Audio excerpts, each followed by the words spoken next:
నమస్కారం. నా పేరు శ్రీరామ్ శర్మ. ముస్లిం మహిళలకు తండ్రి ఆస్తిలో వాటా ఉంటుందా?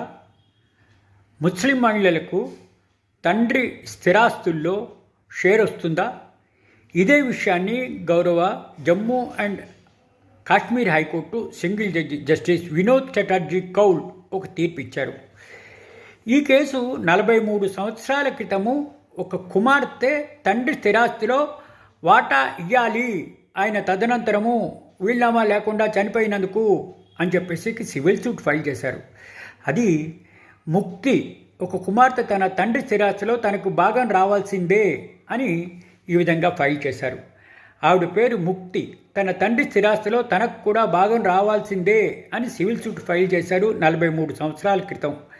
ముస్లిం పర్సనల్ లా ప్రకారము తనకు తండ్రి స్థిరాస్తిలో 1/3 వంతు భాగం హక్కు రావాలని, ముస్లిం పర్సనల్ లా రావాల్సిందే అని సివిల్ సూట్ ఫైల్ చేశారు.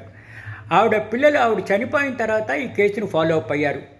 ఇరుపక్షాల వాదనలు, సాక్ష్యాలు, డాక్యుమెంట్లు చూసిన తర్వాత సదరు కుమార్తెకు తన తండ్రి స్థిరాస్తిలో వాటా ఇవ్వవలసిందే అని Jammu and Kashmir high court single judge justice Vinod Chatterjee Kaul తీర్పునివ్వడం జరిగింది.